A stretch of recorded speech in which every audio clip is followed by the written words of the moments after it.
ఉగాది నుంచి మహిళలకు ఉచిత బస్సు ప్రయాణం కల్పించనున్నట్లు రాష్ట్ర గృహ నిర్మాణ సమాచార శాఖ మంత్రి కొలుసు పార్థసారథి తెలిపారు. ఆంధ్రప్రదేశ్ను మహిళా పారిశ్రామికవేత్తల హబ్గా తీర్చిదిద్దుతా ఉన్నారు. నూజివీడులో జరిగిన అంతర్జాతీయ మహిళా దినోత్సవ వేడుకలకు ఆయన ముఖ్య అతిథిగా హాజరయ్యారు. అంతర్జాతీయ మహిళా దినోత్సవం సందర్భంగా వివిధ రంగాల్లో ప్రతిభ కనిపించిన మహిళలకు పురస్కారాలను అందజేసి మహిళలను ఘనంగా సత్కరించారు. వెలుగు 2.0 సరికొత్త లక్ష్యంతో మహిళా పారిశ్రామికవేత్తల హబ్గా ఆంధ్రప్రదేశ్ను తీర్చిదిద్దుతా ఉన్నారు. మహిళా సాధికారతకు ప్రభుత్వం చేస్తున్న కృషిని ఈ సందర్భంగా ప్రస్తావించారు.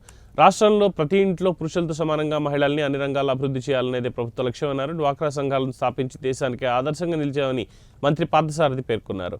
వెలుగు పథకం ద్వారా 25 ఏళ్లుగా మహిళలకు ఎన్నో అవకాశాలు కల్పించామని, షూరిటీ లేని రుణాలు ఇచ్చిన విషయాన్ని కూడా మహిళలను గుర్తు చేశారు. పనిచేసే చోట మహిళా ఉద్యోగులు వేధింపులకు గురైతే మహిళా హెల్ప్ లైన్ 181 నంబర్కి ఫోన్ చేయాలని మంత్రి పార్థసారథి సూచించారు. Durgadevi garu area hospital committee member, minister garu Ramakumari garu lawyer, Chelikanti Usharani garu government society teacher, doctor G Padmajarani garu doctor, and doctor B Helena garu doctor. ధర్మంగా మన ప్రీతమ నాయకుడు చంద్రబాబు నాయుడు గారిని అరెస్ట్ చేస్తే ఆ దుష్ట ప్రభుత్వం ఏ రోజు కూడా మనం చూడలా. ఒక నట సార్వభౌమం, నట చక్రవర్తి, మాజీ ముఖ్యమంత్రి ఎన్టీ రామారావు గారి కూతురుగా కానీ, అదేవిధంగా 3 సార్లు అప్పటికే ముఖ్యమంత్రిగా చేసిన చంద్రబాబు నాయుడు గారి భార్యగా కానీ, యువ నాయకుడు యువతలో క్రేజ్ ఉన్న నాయకుడు లోకేష్ తల్లిగా కానీ ఈరోజు మనం ఎక్కడ చూడాల.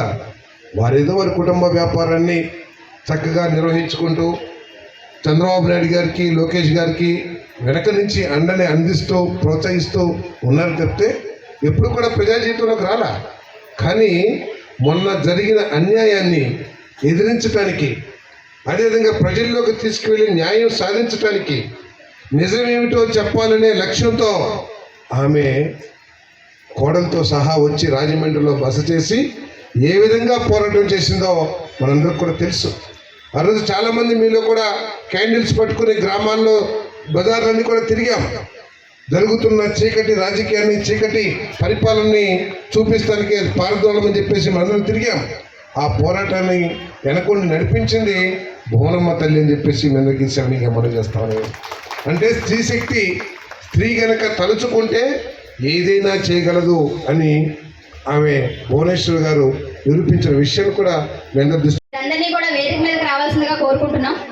మరి ఒకసారి doctor Jhansi garu area hospital committee member, Bollu Durgadevi garu area hospital committee member, minister garu Ramakumari garu lawyer.